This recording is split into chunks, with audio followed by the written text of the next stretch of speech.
अहानबदा movies reveal Manipur ना मयामबु तरामना ओक्सबगा लोइनना इकोकनोना खुरुमजरी ngasisu movies reveal manipur na action thriller category da chanba movie ama puduna laksari ba movie asigi mamingna escape plan hariba movie series asigi ahanba saruk aduni mayam gi damakta ngasi aina explain tawjari basi hariba movie asi IMDb gi rating da 10 gi manung da 6.7 fangki Google user singna 81% like piba adugum lava thoidok hendokna maming salaba movie ama haibudu oiri movie asida maru oiba saktam langliba singdi Breslin Clark koba security firm amagi founder Breslin gi saktam da Sylvester Stallone Manham natraga Emil gi saktam dana Arnold Schwarzenegger prison amagi police makok Warden Hobbes koba mioi amagi saktam dana Jim Caviezel Jessica Miller gi saktam dana Catriona Balfi Abigail gi saktam dana Amy Ryan amadi Hus gi saktam dana maming lairaba singer 50 Cent asina singbani movie asi Manipuri da handoksaba matamda soikiba lankiba chitha nanda huba yarubasu movies reveal Manipur gi maikei dagi mayam da ngakpiyu haina nolokna ningsingjari adudi movie asi gi explanation haujarage mayam puna taminarasi movie asi USA gi Colorado da leiba high security prison amada uladuna haudorakli kaisum sangaduna faduna thamliba Breslin koba movie asigi maru oiba saktam langliba mioi asida prison aduda leiminaba atopa mioi amana Jax koba prisoner amagi matangda Breslin da pau piragliba mioi adugi matung ina Jax na bu funaba horakadore haibagi matangda oirami asumna mathangi numita prisoner aduna haikhibagi matung ina Jax na bu attack tawraklami adubu yamna thuna fight adu na khudum chanduna mahakna fight adu ngamlami prisoner singi marakta khana chainaba thokpa sarangnaba thokhanba adugidamak prison adugi manungda leiba security guard aduna bu prison adugi manungda leiba tonganba naitom taba ka amada lehelami hairiba mayam leibamdagi naitom tariba ka asi section na ngak senduna sathi raba prisoner singbu thamnaba mafam amasu erami asumna bu prison adugi naitom tongana thamliba mafam aduda leiba thongnau pandaba toilet tang yawba apikpa ka amagi manungda lehelami na ka adugi manungda tawriba singadu ka aduda theliba security camera gi matengna yengsilami bible gi lairik amakhak na ka adugi manungda pusalhanba yarami asumna bu ka aduda lehelaba matung ikan kanadana mahakna prison asidagi matau karamna nanthokani haibagi plan tawba horami mahakna leiriba ka adugi akoiba singadu yenglami maduda section na ngak seliba mahaki leiba masi prison aduda leiba fire station ga thangnana lei haibasi khangba ngamlaklami mathangdana amuk mahakna leiriba prison asigi security guard masing asi wana yamdana lei haibasi na khanglami masina maram oiraga mahakna prison asidai lona nanthoknaba plan tawriba asi laina pangthopa ngamgani haina khalami numit kayani amasangna prison asibu ngak seliba security guard sing asina nungtigi tawriba thabak sing yauna guard sing aduna nungtigi minute 8 ki sangda surup thakpa thokiba sing asi na khangba ngamlaklami asumna na prison asidagi nanthoknaba fanglakliba information sing asina karamba matamda kamdongna prison asidagi nanthokpana khwaidagi fagani haibasi na khalami aduna haujikti mahakna leiriba section na ngak seliba ka adudagi nanthoki hairabadi ka adugi thong adubu hangdokpada sijinnariba darkar oiriba passport adu pambai ama hekta tawduna khangnaba honabasi na mathau tarami asumna passport adu karino haibasi khangnabagi damakta na mahaki nungtigi sanaba pirakwa marakta yawba chocolate milky package adugi apaba serang adu na package adudagi lauthoklami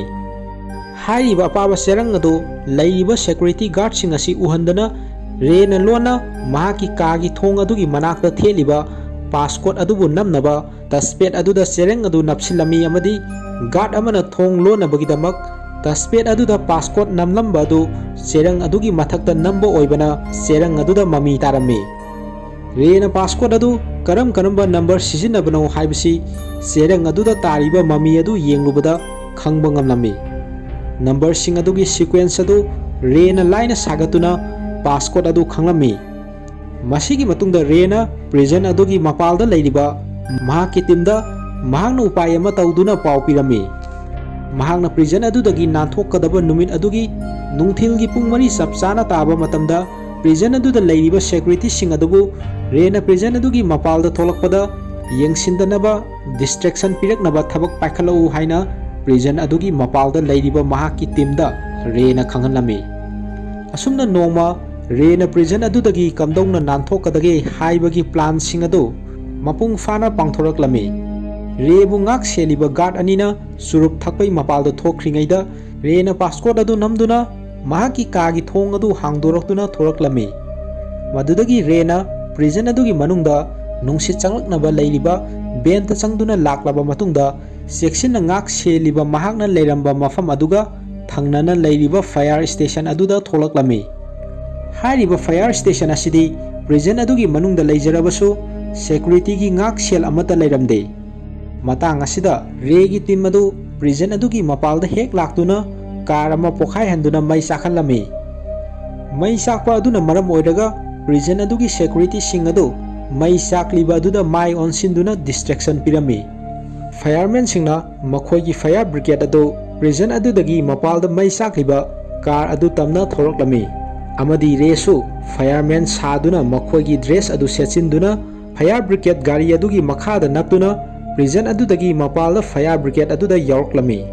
Asuna prison adudagi nanthoraklaba matungda re mahaki teammate Abigail amadi Husk unaduna gari da punna tongduna thoroklami. Abigail amadi Huskna rebu telephone booth amagi manakta drop tawramlaga makhoi satkirami. Ngaihaki matungda rena leiriba mafam aduda police sing laktuna mahaku amuk hanna farami. Adubu police sing aduna rebu prison aduda pudringaida Lester Clark koba nupa ama mafam aduda laktuna mari leinaba chesang document sing leiramliba police aduda ullaba tungda rebu thadoklamki. Mathangi sin asida uri aikhoina rena leiramba prison adugi police head amaga Lester amadi rega punna wari saraga leirambadu. Wari sanaba adudai akhoina khangle madudi resi Breslin Clark koba security farm amagi founder oiramki.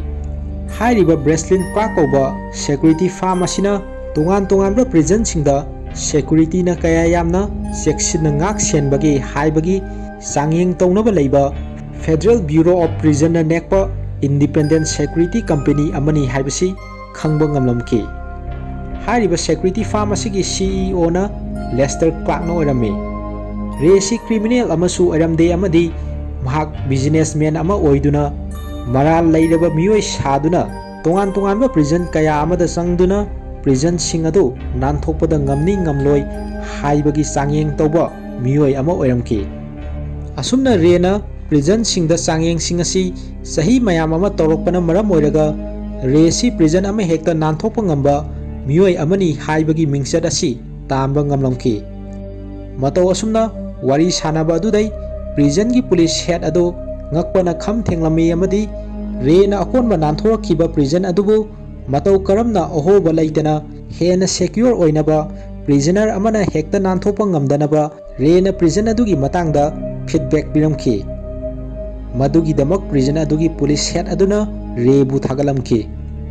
Masigi matungda rena mahaki office ta tha manga gi manungda ahan boina chalami.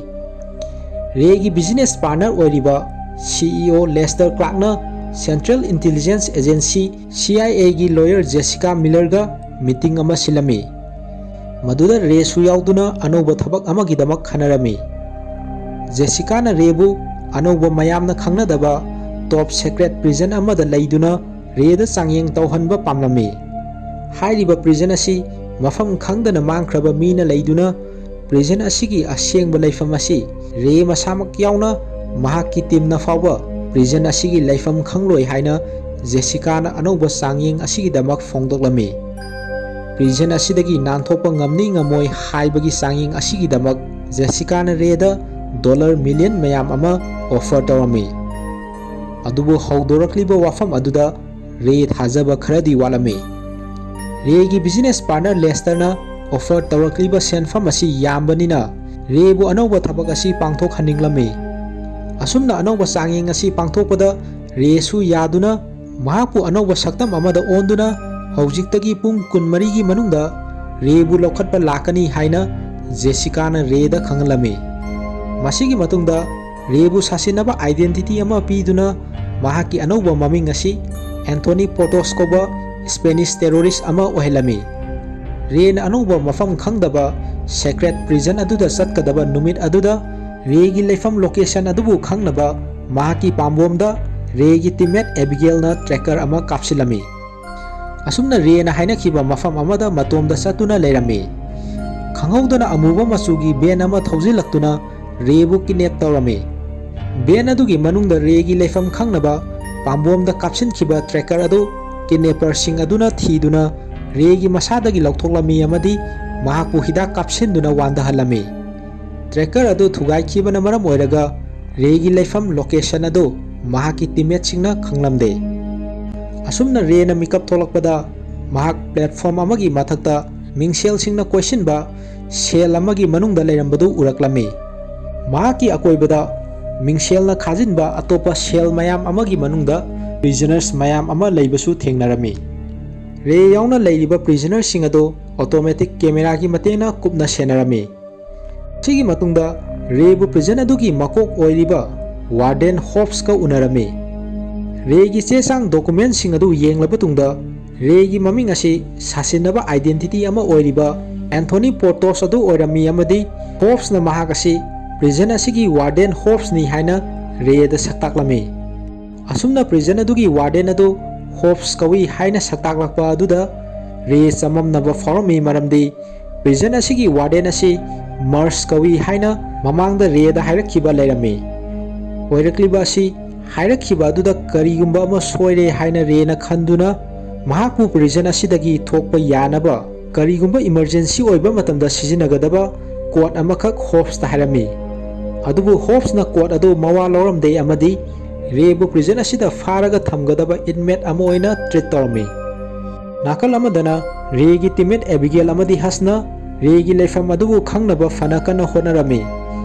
अदुबु नुमित निनी हौजिनख्रबा फावबा रेगी location दी मखोइना खंगबा ngamdri सोमदना अमुक लेबम Kanasu खंगदबा prison अदुदना लेरिबा prisoner सिंग अदु prison अदुगी Babylon कौबा मफम अमदा चटनबा खंगलमी prisoner सिंग अदुबु ngak सेलिबा guard सिंग अदु चप चप मानबा mask उप्तुना मखोइना पामदबा highway इंदबा prisoner सिंगबु guard सिंग अदुना ताथी तावैना फु चैबा तौरमी ngaiki matungda रेगी मनाक्ता email कौबा prisoner अमा चंगलक्तुना रेदा मफम असिदा थवाई थादनबा सीदनबा होनौ हाइना वारी सानरमी इमेलना रेदा मखा ताना महा क्राइम अमता तौरुदे महाकु मफम असिदा फादुना थमलिबसी महाकी बॉस मेनहेम कौबा अमगी इन्फॉर्मेशन अदो मंगोंदै फंगनबनी हाइना रेदा हाइरमी असुमना वारी सानदुना मखोय अनि खंगनबा हौरक्लमी इमेल की वाफम सिंग अदुदै रेना थाजरमी मदुदी प्रिजन असी क्राइम तौबा मी सिंगबु फादुना थंबा मफम अमदी नते सेंजाव पाइबा मी सिंगना मखोयगी येंगनबा सिंग अदु प्रिजन असिदा फाजिनदुना ओट नैनबगी दमकता थंबा चेंबर अमनी हाइना रेना थाजरमी मदुदगी रेना प्रिजन असिगी तोंगानबा मफम प्रिजनर कया लैनदबा आइसोलेशन एरिया अदुबु थिजिनबा प्लान तौबा हौरक्लमी रे अमदी इमेल यानबगी मतुंग इना आइसोलेशन एरिया अदुदा संगनबगी दमकता रे अमदी इमेल फुनबा हौरक्लमी मखोय अनिना फुनबा अदु वार्डन हॉब्सना कैमरा दगी उरमी अमदी गार्ड सिंग अदुना मखोय अनिबु फादुना प्रिजन अदुगी मयामना लैनदबा मफम आइसोलेशन एरिया दा मखोय अनिबु थममी थाजिलमी आइसोलेशन एरिया दा रे अमदी इमेल गी का अदु यामना पिक्लमी अमदी का अदु यामना सादुना मियोइबा अमना खांगबा वाना थोकदबा मओंग अमदा यामना साबा हाइबदु ओइरमी का अदुदा यामना मपांगल कनबा हेलोजन लाइट सिंग कापसिनदुना का अदुदा लेरिबा प्रिजनर सिंग अदु मसादगी इसिंग मांगहनदुना डिहाइड्रेट तौदुना सोक्थहनदुना ओट नैनबा डिजाइन तौबा मफम अमा ओइरमी रे अमदी इमेलना असाबा मैसा वाना खांगबा अदु प्रिजन अदुगी वार्डन हॉब्सना कैमरागी मतेंगना येंगलमी असुमना नोंगमा सुपना अपिकपा का अदुदा वाना लहलबा मतुंगदा डॉक्टर काइरी कौबा प्रिजन अदुदा डॉक्टर ओइबा मियोय अमना रेगी मनाक्ता संगलक्तुना महाकी हक्सांगी फिबम अदु येंगलमी रेगी अवाबा अदुदा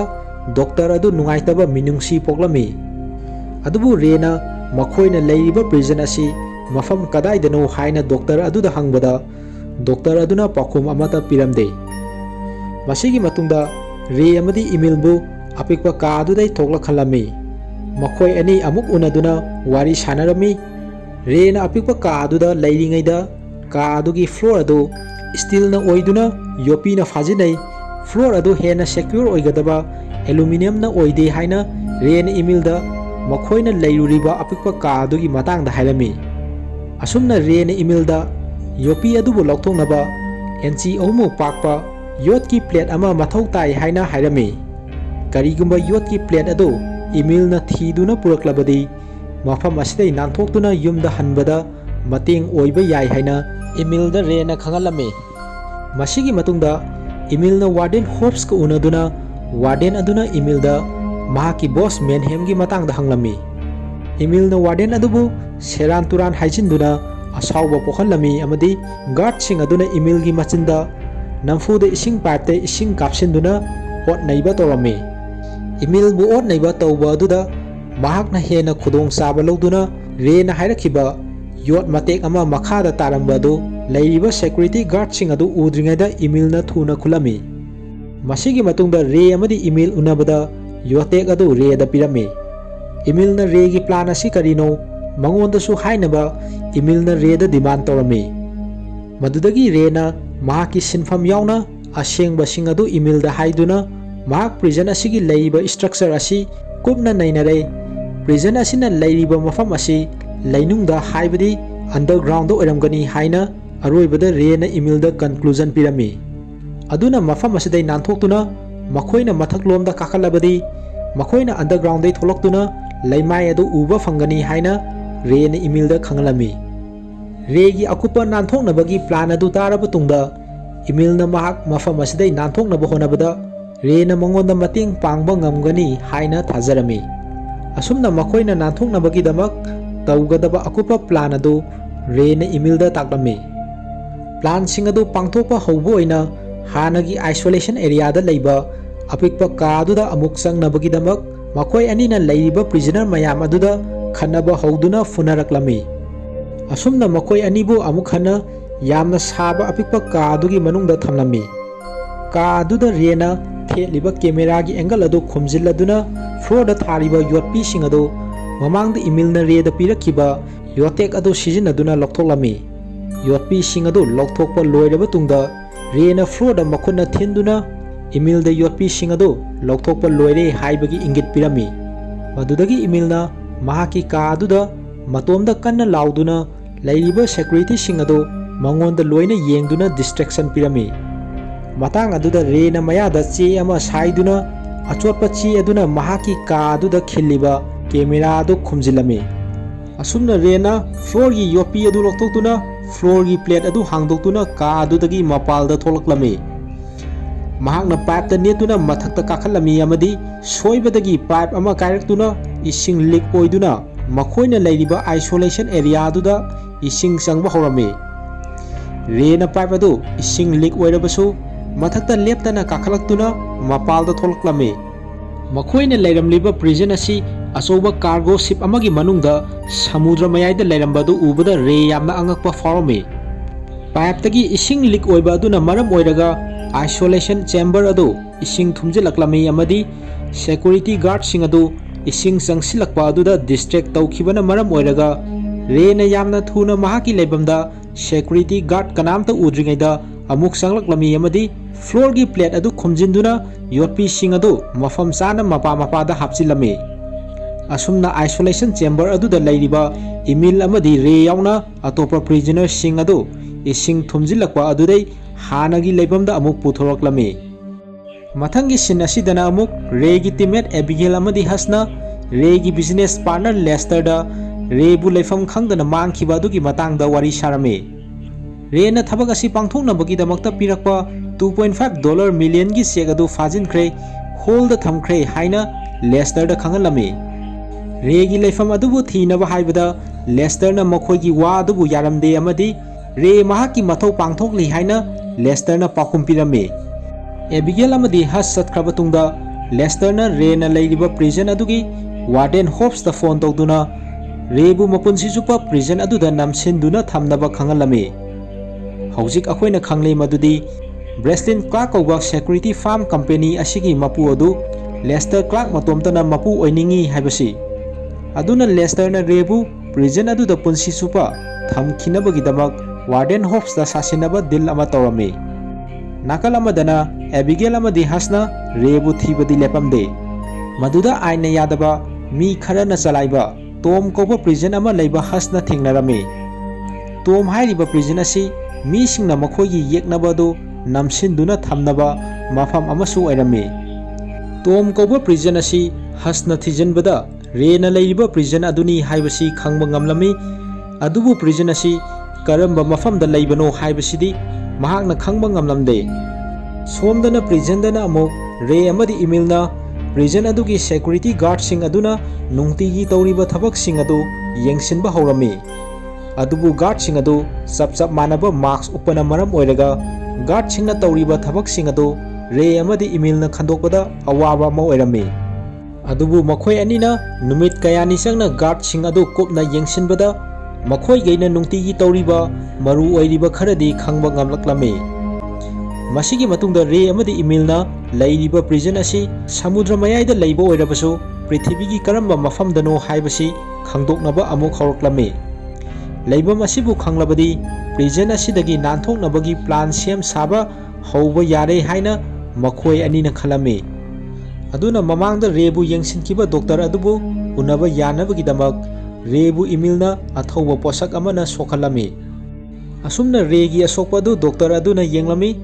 Maduda doctor aduda rena makhoigi leifam asibu kadaidano haina doctor aduda hangladuna mateng pangbinaba haijirami. Adubu doctor aduna regi mateng adu pangu haiba yaramde. Madudagi rena anaba khangba saduna makhada tusinbada drip yanaba mari ama mafam adudai lona laurami. Masigi matungda hairiba drip yanaba mari asiga anop amaga prisoner amadai lauraba matungda sexten kauba khulai ama rena sarami. Sexten hairiba khulai asina makhoina leiriba prison asigi latitude amadi longitude adu khangduna prithivigi karamba mafamda leibano haibasi khangba ngamgadoribani. Adubu sexten asi sizinage mathau tawhange hairabadi makhoina leiriba hi asigi mathakta kakhatpa mathau tarami. Hi adugi mathakta kakhanabagi damak re amadi emailna Afridi kauba Muslim prisoner amada mahaksu mafam asidai nanthokpa pamnabadi makhoigi mateng pangnaba hairami. Masigi matungda Afridibu Warden Hobbes na unaduna wari sanarami. Afridina Hobbes ta mioi khara prison asidai nanthoknaba plan tawre haina Hobbes ta hairami. Hobbes na mioi adu kana no haina hangbada Afridina mioi sing adu haige adubu mahakpu ahangba nungsit nungsa sangba mafamda guard singna senadabida alada hana khoiramhanlu haina Hobbes ta hairami. Afridigi nungda leiriba asengba adu khangdana mahakna hairakliba adu Warden Hobbes na ayaba piduna Afridibu jahas adugi mathakta mahaki iswar adubu khoiramhalami. Guard sing udringaida Afridina sexten adu lona puthoroktuna sizinarami amadi jahas aduna leiriba mafam latitude amadi longitude adu khangba ngamlami. Fanglakliba information adu sizinaduna rena makhoina leiriba prison jahas asina leiriba mafam asi Morocco hairiba country asiga nangnana leiba Atlantic Ocean da oiramgani haina rena thajarami. Emailna mahaki mamanaba amadi Morocco da lei haina re da hairami. Hairiba emailgi mamanaba aduda upai ama tawduna pau pikhrabadi mioi aduna mahaki timga loinana makhoibu mateng pangba soidana lakani haina emailna re da wari tawrami. Masigi matungda saba yadaba posak ama rena sasinduna doctor ga amuk unarami amadi doctor aduda amuka hana mahakpu mateng pangbinaba haijarami. Asumna numidang amada doctor aduna Morocco da leiba emailgi mamanaba aduda email ama thaduna prison asina leiriba mafam location adu khangalami. Asumna prison adudagi nanthoknabagi plan tawriba adu pangthoknabagi numit adu oirami. Ahanbada Afridina Warden Hobbes ta cell block sida khana chainaba thokadore haibagi sasinaba information ama pirami. Maram aduna Warden Hobbes na mahaki guard mayam ama hairiba cell block si aduda thajilami. Maduna maram oiraga Babylon area da guard ani khangna ngak senduna lehauki. Rena matang asi sare khanduna guard ani khak leiba Babylon area da khana chainaba funaba thokalame. Yamna thuna Babylon da leiba prisoner mayam adu amaga funa chainaba tawduna Re Emil amadi Afridina funaba chainaba adugi khudong chaba lawduna cargo ship jahaz adugi mathakta kakhanaba honaraklame. Makhoi ahumna tawriba sing adu Warden Hobbes na khanglakpadai cargo ship jahaz adu lockdown tosinduna mi amata mapalda thokpa yahalamde. Maram aduna makhoina jahaz adugi mathak yaudringaida mapalda thokadaba thong adu lonsinkirame. Matang aduda mamangda doctor aduna paw pikhiba Emilgi mamanaba singni haiba mioi sing adu helicopter da jahaz adugi manakta laktuna makhoi bu laukthoknaba mateng pangba laklame. Adubu jahaz adugi manungda leiriba guard sing aduna nomai kalakpadagi Afridi da nomaina palame. Afridi nomaina pankhiba aduna makha tana lengba chatpa ngamlamde. Rena thuna plan ama khalami amadi mahakna control room da mai muthanaba chatlingaida Emil bu Afridi ga punna leminaramnaba hairamki. Asumna control room dagi mai muthalaklabadi jahaz adugi mathaki thong adu hangdokpa yagani haina khalami. Rena control room da sangkhringaida Afridina Emil da mahakpu thadoklamlaga thanamlaga satkhinaba hairami maramdi Afridi yamna sokpana maram oiraga hingna prison asidagi thokpa ngamgani haina thajaramde. Asumna Emil yaningda Afridina haibadu tawrame. Ngahaki matungda guard sing adu changsilaktuna Afridi bu nomaina kaptuna halame. Matang aduda Rena control room dagi prison adugi mai adu muthalaklame. Mai mutkhiba aduna Emil na jahaz adugi mathaki thong adu hangdokpa ngamlami amadi Emil na jahaz adugi mathakta yauduna Emil gi mamanabani haibasingna helicopter da makhoibu ngaiduna leiriba adu tamna Emil chensilame. Adubu Emil bu tanarakpa guard sing aduna Emil da nomaina kapsilaklame. Asumna Emil amadi mahaki mamanaba sing aduna prison adugi guard singa manungda lehoriba rebu tholakpa ngaiduna nomai kapnarame. Adubu redi prison adugi teng manungda thokpa yadana leirame. Jahaz adugi manungda leiriba guard sing aduna su rebu mafam khuding kadaida leibage haina thirame. Guard sing aduna control room da sangduna power on tawduna prison adugi mai adu amukhana laklame. Madudagi Rena leiriba teng adu ising sangsilaktuna teng adu ising thanna yaroklame. Aduga khangodana teng adugi ising adu flush tawduna rebu flush tawbaduda yauduna jahaz adudagi mapalda samudrada kapthokhirame. Somdana re mapalda tholakmandabadagi Emilna tonglib helicopter adu paiba horoklami amadi re samudra aduda wana iroiduna leirambadu Emilna helicopter adudagi uraklami. Rebu mateng pangnaba Emilna helicopter gi thauri gi kairak adu re gi manakta thadarame. Rena thadarakliba kairak aduda yanduna jahaz aduda khilliba oil tank da nomaina kapsilame. Oil tank da nomaina kapsinba aduna maram oiraga pokhailaklami amadi Warden Hobbes yauna mahaki guard sing adu sirame. Aroibada Emil amadi Re helicopter aduda tongduna laklaba matungda Morocco gi samudra mapalda Re amadi Emil lehorame. Matang aduda car amakhak laktuna makhoibu lawba laklame. Mamangda rebu leifam khangdaba prison aduda sangduna nanthokpa ngamgadra haibagi sangyeng tawnaba silakhibi Jessica kaubi nupi adu car adudagi kumdarakpa adu ubada Re angokpa faurme. Masida sunatana Jessica si Emil gi masanupini haina khanglakpada Re amuka hena ngaklame. Makhoi masel wari sanaba adudai mamangda mayamna thinariba Emil gi boss ni khalliba Manhem hairiba nupa adu Emil oiramki. Haibadi Emil si Manhem hairiba mioi adu oiraga leramki. Manhem na Emil gi sasinaba saktam oina sakribasi mahaki yengnabasingna mahakbu hatpa ngamdanabani haina Reda asengba sing adu Manhem na fongdolame. Manhem gi masanupi Jessica na mahaki mapa asi prison da leikre haibasi khanglame. Maram aduna prison amehta nanthopa ngambada maming saliba Rebu prison aduda lehanduna Jessica gi mapa Manhem bu mahakna leiriba prison adudagi Rega punna nanthok minaraknaba Jessica na sinkiba thorang oirame.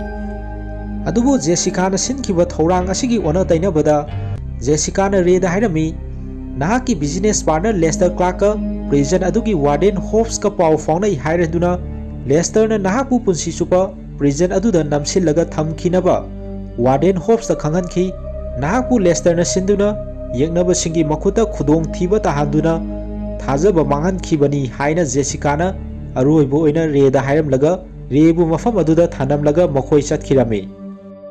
mathangi scene asidana amuk uri aikoina Re amadi Abigail puna wari saraga langminarambado Abigail na Reda tamlami madudi makoina Lester da chingnaba leibadagi thijinbada karigumba Re na leiramliba Tom koba prison adudagi Rebu nanthopa ngamdrabadi Lester bu chahi amada $5 million piduna prison adugi CEO oinabagi khudong saba piki haina Reda fongdoklame asumna Rebu prison adudagi nanthokre haibagi paw adu tabadagi Lester na mahaki leibam adu thadoktuna tuminna atopa mafam amada selame adubu Has amadi Abigail na Lester gi leibam adu track torami amadi Lester bu Re na laman khumnabagi plan adu pangthokpa horoklami madudagi akhoina ure madudi Lester na mahaki car da sanglakpada Has na Lester bu tungdagi attack torokpado aduga Lester na mikap tholakpada mahaki car adugi manungda adum leirambadu thengnarame adubu Lester na leiriba car adudi samudra mayaida kadaida chatkani haiba khangdaba chawkhraba cargo ship aduda leirambadu ullaga escape plan hairiba movie series asigi ahanba saruk adu matang asida loisili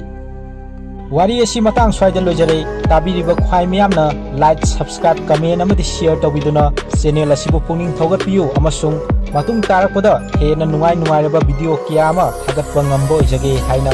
movies reveal manipur gi makai dagi aroibada nolukna ningsingjari